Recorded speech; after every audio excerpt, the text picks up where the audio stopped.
Hello everybody and welcome to your channel Scholars Point. Friends, today we will study about the phylum Platyhelminthes in kingdom Animalia. It is the fourth phylum come under kingdom Animalia. Okay? तो ये जो phylum है kingdom animalia में प्लैटीहेल्मिन्स, इसका meaning क्या है? Platy for flat and हेल्मिन्स का मतलब क्या होता है?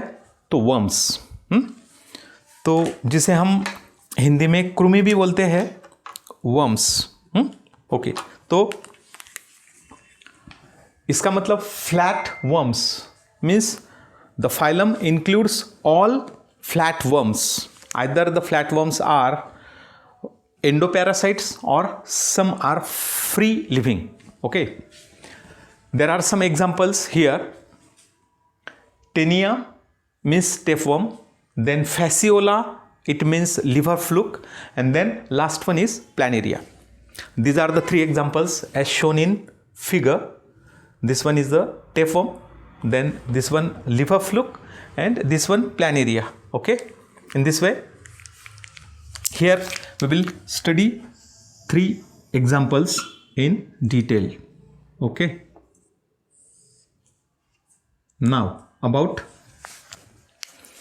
their special features or salient features. Okay, now first of all, flatworms means platyhelminths, their body is dorsoventrally flattened. Means इसका मतलब क्या होता है कि उनकी बॉडी एकदम फ्लैट होती है, एज लाइक टेप और as like leaf. Tailoring tape जो होता है, जो टेप टेलर हमारी डायमेंशंस मेजर करने के लिए जो यूज करते हैं टेप, तो उसके जैसा, जैसे ये हम यहाँ देख रहे हैं टेप फ्लैट होता है और टेप लाइक होता है. मेजरिंग टेप या कोई भी, अगर हम कुछ लैंड या प्लॉट मेजर करना है तो हम वो टेप यूज़ करते हैं, उसके जैसे ही होते हैं. लेकिन यहाँ क्या होता है कि हेड के इंस्टेंटली नीचे नेक और नेक के नीचे जो साइज़ होती है, उसकी ब्रीड्थ होती है, वो कम होती है, और उसके बाद आगे जाके उसका थिकनेस बढ़ते जाता है या ब्रीड्थ बढ़ते जाती है. तो इसकी वजह से जो वर्म है हमें टेप जैसा दिखता है. और यहाँ तो ये थोड़ा सा लीफ लाइक फ्लैट है, क्योंकि लीव्स भी ज़्यादातर फ्लैट होते हैं, उस हिसाब से ये लिवर फ्लुक हमें फ्लैट दिखता है. ये भी फ्लैट है. ओके, तो फर्स्ट है body is dorsoventrally flat. Flat worm की बॉडी डॉर्सोवेंट्रली फ्लैट है, ऊपर और नीचे से फ्लैट है, जैसे लीफ लाइक या टेप लाइक. तो इसकी वजह से हम उन्हें फ्लैट वर्म बोलते हैं. Second, animals are acoelomate. Acoelomate का मतलब no, a means not, coelom means body cavity. जैसे इनमें body cavity, true body cavity absent होती है, इसकी वजह से उन्हें असिलोमेट बोलते हैं. ट्रिप्लोब्लास्टिक, ट्रिप्लो इसका मतलब 3, ब्लास्ट मीन्स लेयर्स. बॉडी या एम्ब्रियो से बॉडी बनती है 3 लेयर के बाद बनती है. 3 लेयर फॉर्म होते हैं उनमें एम्ब्रियोनिक डेवलपमेंट के अंदर, जैसे एक्टोडम, मेसोडम, एंडोडम. तो 3 जर्म लेयर्स फॉर्म होते हैं जिनकी डेवलपमेंट के अंदर, तो उन्हें हम ट्रिप्लोब्लास्टिक बोलते हैं. हायर प्लैटीहेल्मिन्थ्स के आगे जितने भी है वो सब ट्रिप्लोब्लास्टिक है. लेकिन acoelomate, pseudocoelomate and true coelomate, 3 type की उनकी टर्मिनोलॉजी ट्रिप्लोब्लास्टिक के अंदर आती है. तो ये ट्रिप्लोब्लास्टिक है लेकिन असिलोमेट है. आगे जाके ट्रिप्लोब्लास्टिक होंगे लेकिन सुडोसिलोमेट है, और ट्रिप्लोब्लास्टिक है लेकिन सिलोमेट है. ऐसे 3 होगी. तो मैं यहाँ आपको वो क्लियर करवा देता हूँ. Acoelomate, not true coelom present. Triploblastic body made up of 3 germ layers with bilateral symmetry. Majority इसके आगे जितने फाइलम हैं उनमें सब में ज़्यादातर, कंप्लीटली नहीं लेकिन ज़्यादातर, मोस्टली बायलैटरल सिमेट्री बहुत कॉमन है. असिमेट्री और रेडियल सिमेट्री कुछ फ्यू केसेस में हमें दिखती है, लेकिन ज़्यादातर यहाँ से प्लैटीहेल्मिन्थ्स से लेके फाइलम कॉर्डेटा तक हमें बायलैटरल सिमेट्री बहुत ही कॉमन ऑब्जर्व होती है. ओके, चलिए, तो उसके बाद उनकी बॉडी का जो ऑर्गेनाइजेशन ग्रेड है वो हम देख रहे हैं. Organ system grade of body organization हमें दिखता है वहाँ. उसके बाद यानी कि जैसे असेलुलर ऑर्गेनाइजेशन होता है, सेलुलर ऑर्गेनाइजेशन होता है, फिर टिश्यू लेवल ऑर्गेनाइजेशन होता है, फिर ऑर्गन लेवल ऑर्गेनाइजेशन होता है, ऑर्गन सिस्टम लेवल ऑर्गेनाइजेशन होता है। तो ये हायर टाइप का ऑर्गन लेवल ऑर्गेनाइजेशन है, ऑर्गन सिस्टम लेवल और organ system grade of body organisation found in platyhelminthes, क्योंकि इनमें कुछ ऑर्गन्स हम देख सकते हैं। जैसे बॉडी डिवाइडेड है, जैसे हेड है, नेक है और फिर एंटायर बॉडी है। कहीं बॉडी सेगमेंटेड है, यहाँ अनसेगमेंटेड है। ओके, तो जैसे यहाँ डाइजेस्टिव सिस्टम दिखती है, नर्वस सिस्टम डेवलप हो गई, यानी कि ऑर्गन्स कुछ फॉर्म में आ गए हैं। इसके लिए उसे organ system grade of organization बोलते हैं। मोस्टली एंडोपैरासाइट्स जैसे टेपवर्म, लिवर फ्लूक एंडोपैरासाइट, लेकिन प्लैनेरिया फ्री लिविंग है। ओके, तो mostly endoparasites and few are free living animals होते हैं। Okay, body is covered with cuticle. अभी जो एंडोपैरासाइट्स है उनकी बॉडी के बाहर की जो कवरिंग होती है ये, तो उसे हम क्यूटिकल बोलते हैं, क्योंकि वो हमारे बॉडी के जो फ्लूइड्स होते हैं, जैसे कि टेपवर्म कहाँ रहता है हमारे बॉडी के अंदर, अगर गया तो वो इंटेस्टाइन के अंदर रहता है। इंटेस्टाइन में तो अल्कलाइन मीडियम है। जैसे वो स्टमक से जाएगा, स्टमक में एसिडिक मीडियम, इंटेस्टाइन में अल्कलाइन मीडियम, तो उसे टॉलरेट करने के लिए रेजिस्टेंस टाइप का ये कवरिंग होता है क्यूटिकल। ओके, तो ज़्यादातर cuticle in parasites, mostly endoparasites, while cilia exist in free living animals. ज़्यादातर फ्री लिविंग एनिमल्स में जो प्लैटिहेल्मिन्थ्स है उनमें सीलिया भी देखने को मिलते हैं। ओके, उसके बाद डाइजेस्टिव सिस्टम इज एब्सेंट। अभी जो एंडोपैरासाइट है, टेपवर्म और लिवर फ्लूक, इनमें digestive system not develop, absent है, लेकिन पैरासाइट के अंदर एब्सेंट है, but incompletely develop in free living forms, यानी कि उनमें ब्लाइंड सैक पैटर्न होता है।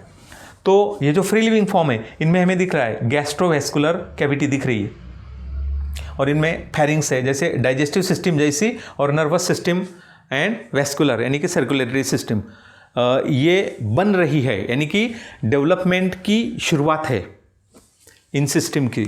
इसकी वजह से पैरासाइट्स में, एंडोपैरासाइट्स में एब्सेंट है, लेकिन फ्री लिविंग फॉर्म्स में हमें कुछ हद तक इनकम्प्लीटली डेवलप डाइजेस्टिव सिस्टम दिखती है, और ब्लाइंड सैक प्लान बॉडी का है, पैटर्न है बॉडी का। ओके, तो endoparasites have hooks and suckers for attachment to the body of host और to the organs of host. जैसे इंटेस्टाइन में गया तो इंटेस्टाइनल वॉल को अटैच करने के लिए, एंकर करने के लिए हुक्स होते हैं और सकर्स भी होते हैं। हुक्स और सकर्स उनके हेड रीजन को स्कोलेक्स बोलते हैं, स्कोलेक्स में है। ये स्कोलेक्स हो गया। तो जैसे हेड भी बोला जाता है स्कोलेक्स को। तो ये हेड है, इसके बाद नेक, इसके बाद उसकी सेगमेंटेड फ्लैटन बॉडी। ओके, इनके अंदर ये हर्मेफ्रोडाइट है, यानी कि मेल फीमेल वही है। तो रिप्रोडक्टिव जो ऑर्गन्स होते हैं, तो मेल रिप्रोडक्टिव और female reproductive organ completely develop होते हैं ग्रेविड प्रोग्लोटिड के अंदर या मैच्योर प्रोग्लोटिड के अंदर। प्रोग्लोटिड्स क्या होते हैं? ये जो सेगमेंट दिख रहे हैं 1 2 3 4 5 एंड सो ऑन, कितने? टेपवर्म में कम से कम 1000, ज़्यादा से ज़्यादा 2000 तक सेगमेंट्स रहते हैं। हम आगे जाके देखेंगे उसके बारे में। तो सेगमेंटेड बॉडी है और उसके अंदर hooks suckers for attachment to the body of host. उसके बाद एनिमल्स हैव फ्लेम सेल्स। अभी इनमें ज़्यादा हमारे में जैसे किडनीज या फिर बाकी जैसे इंसेक्ट है उनमें माल्फिगेन ट्यूबिल्स होती है, वैसे इनमें organ of excretion and osmoregulation कौन से होते हैं? या तो फ्लेम सेल्स होती है, ध्यान में रखना, ये नीट का पॉइंट है, सीईटी का पॉइंट है। तो फ्लेम सेल्स एंड प्रोटोनेफ्रिडिया, ये दो टाइप के एक्सक्रीशन एंड ऑस्मोरेगुलेशन के ऑर्गन उनमें है, ध्यान में रखना। ओके, उसके बाद फ्लैटवर्म्स आर हर्मेफ्रोडाइट, जैसे मैंने आपको बोला है। तो फ्लैटवर्म्स आर हर्मेफ्रोडाइट, इसका मतलब ये बाइसेक्सुअल होते हैं, यानी कि male and female reproductive organs are located in one organ, in one organism. Male and female reproductive organs located in one organism and that type of organism is called bisexual because दोनों system है। जैसे हमारे में higher organisms में आप देखेंगे तो mail अलग होता है और फीमेल अलग होती है। यानी कि सेक्सेस सेपरेट होते, इनमें सेक्सेस सेपरेट नहीं होते टेपवर्म में। तो उनमें मेल और फीमेल रिप्रोडक्टिव सिस्टम या फिर ऑर्गन्स एक ही ऑर्गेनिज्म के अंदर होते हैं, इसकी वजह से उन्हें हर्मेफ्रोडाइट बोला जाता है। ओके, यानी कि बाइसेक्सुअल भी बोल सकते हैं आप। और इसकी वजह से क्या होगा फिर, अगर इनके ग्रेविड मैच्योर या ग्रेविड प्रोग्लोटिड्स में, यानी कि वर्म सेगमेंट को हम प्रोग्लोटिड्स बोलते हैं। वर्म सेगमेंट्स आर कॉल्ड, यहाँ हमने लिखा है proglottids are worm segments and they are of 3 types segment, जैसे हमने बोले थे। ये इमेच्योर सेगमेंट्स है, छोटी छोटी साइज वाले, थोड़े बड़े साइज वाले, मीडियम साइज वाले मैच्योर हो गए तो वो बड़े हो जाते हैं, उन्हें मैच्योर प्रोग्लोटिड बोलते हैं। और टर्मिनल जो होते हैं वो सबसे बड़े होते हैं, साइज उनकी बिग होती है, लार्ज होती है, और जिन्हें हम ग्रेविड प्रोग्लोटिड बोलते हैं क्योंकि वो एनलार्ज हो जाते हैं। किस वजह से, इसके अंदर बहुत सारे एम्ब्रियोनेटेड एग्स होते हैं। ये क्या है, एम्ब्रियोनेटेड एग्स इनके अंदर होते हैं बहुत सारे। तो कितने होते हैं, एक सेगमेंट के अंदर एक ग्रेविड प्रोग्लोटिड, यानी कि ग्रेविड इसका मतलब matured and reproductively active segment को हम ग्रेविड प्रोग्लोटिड कहते हैं। इसके अंदर बहुत सारे, यानी कि थाउजेंड्स में, कभी कभी ये नंबर 50,000 एम्ब्रियोनेटेड एग्स तक जाता है। एक प्रोग्लोटिड के अंदर 50,000 एम्ब्रियोनेटेड एग्स इनकॉर्पोरेट होते हैं, अंदर होते हैं इनके। ओके, तो इसकी वजह से उन्हें ग्रेविड प्रोग्लोटिड्स, यानी कि कंप्लीटली एनलार्ज्ड सेक्सुअली कैपेबल ऐसे प्रोग्लोटिड यानी कि सेगमेंट होते हैं। ओके, तो इसकी वजह से क्या होगा, वही ऑर्गेनिज्म के अंदर, यानी कि सेगमेंट के अंदर ही, उसके एक एनिमल के अंदर ही फर्टिलाइजेशन होने वाला है, तो हम क्या बोलेंगे उसे, सेल्फ फर्टिलाइजेशन। अगर 2 ऑर्गेनिजम्स है मेल फीमेल, तो उनमें हम क्रॉस फर्टिलाइजेशन बोलेंगे। यहाँ self fertilisation is seen in the flatworms, platyhelminthes. Okay, उसके बाद some have high power of regeneration. अभी हम देखेंगे, अगर हम प्लैनेरिया को कट कर देते हैं तो उससे 2 प्लैनेरिया बन जाएंगे।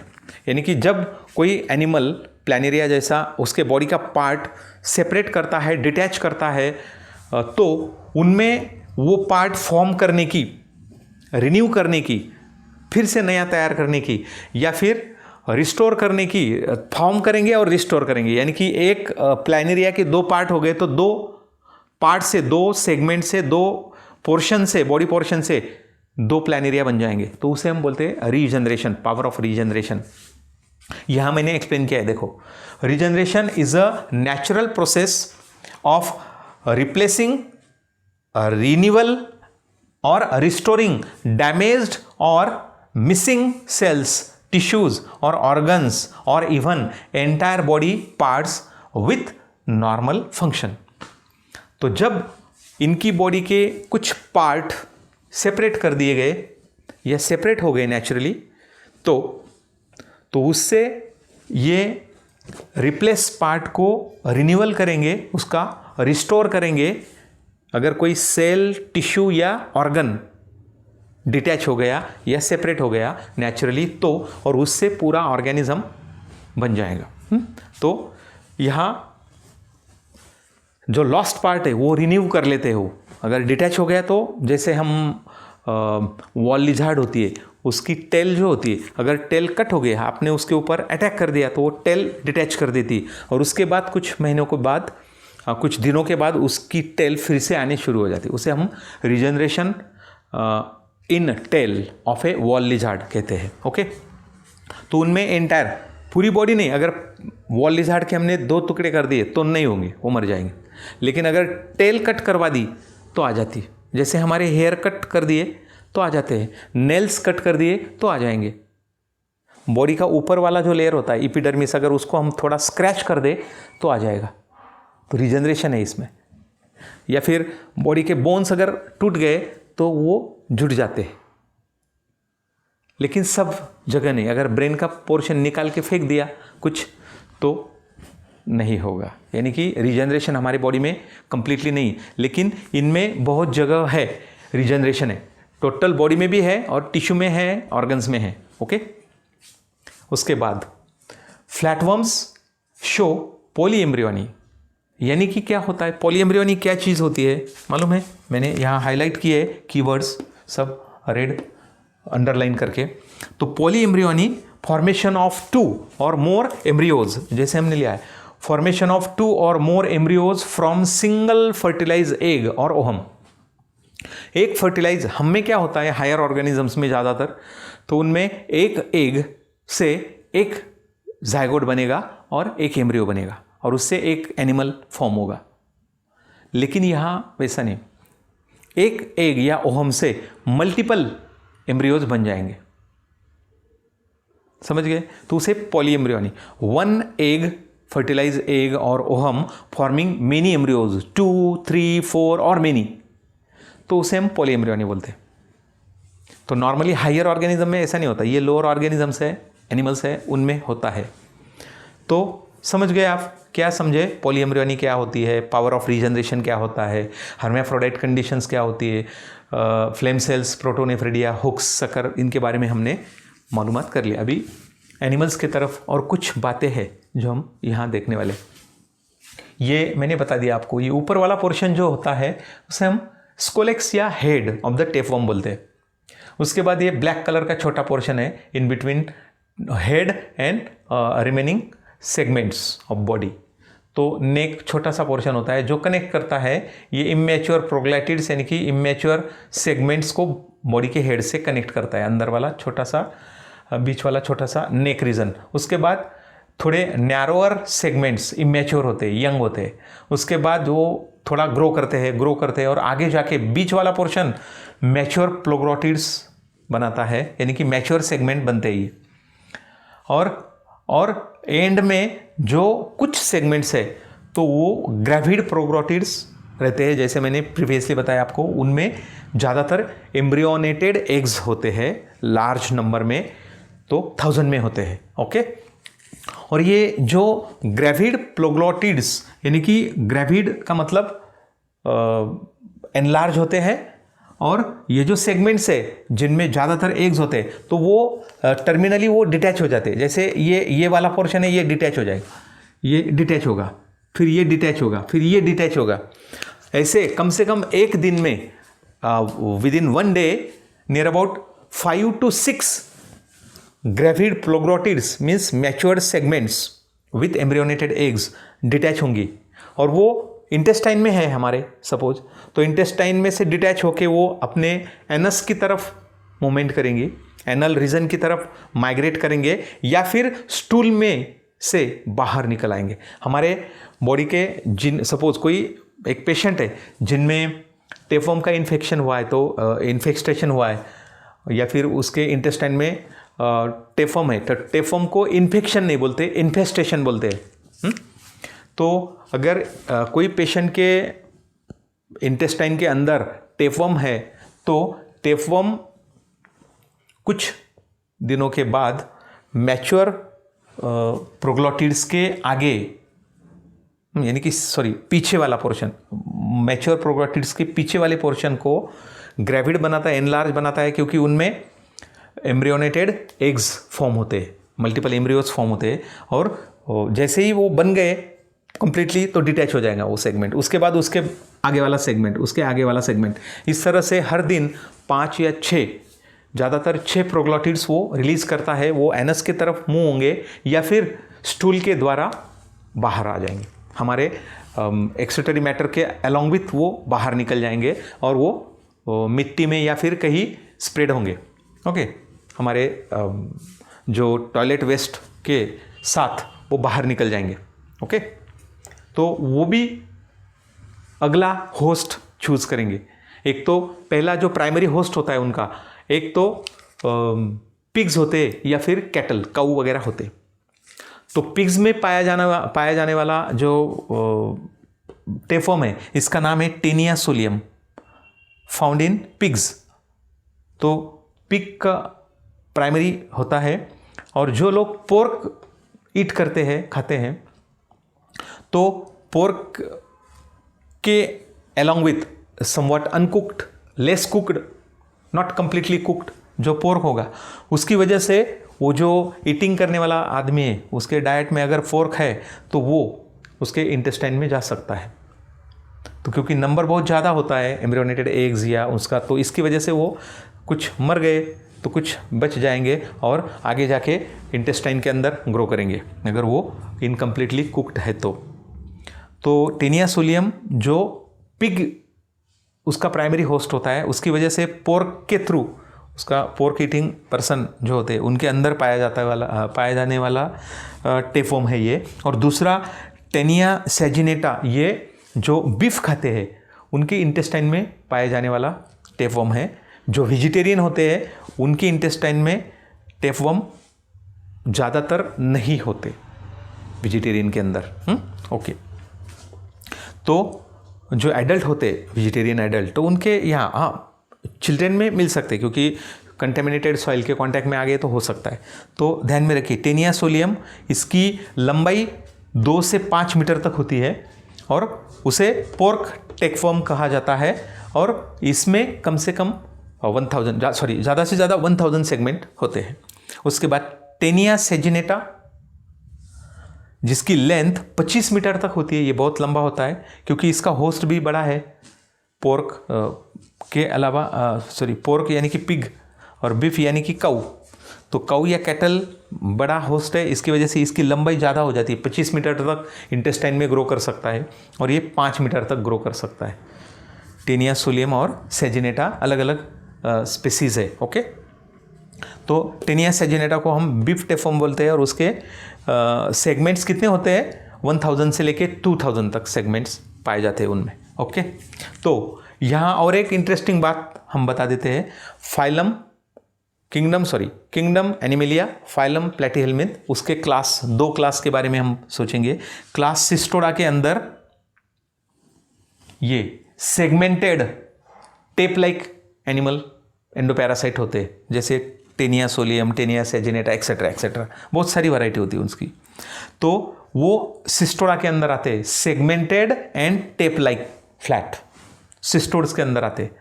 तो पूरे वर्ल्ड में तो बहुत सारी वैरायटी है। सिस्टोड्स की नियर अबाउट 6000 स्पेसीज रिपोर्टेड है आज तक।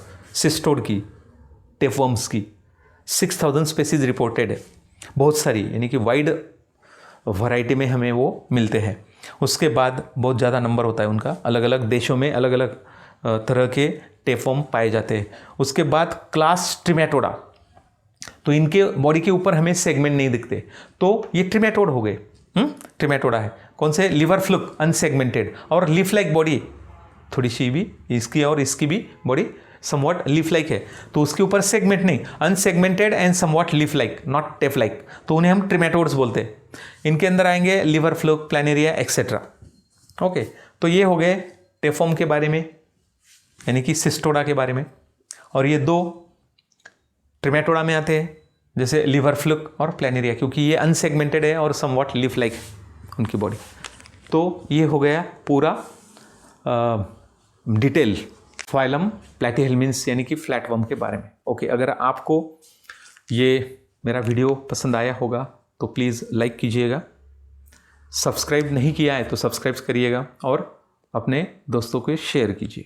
Okay, thank you for watching this video.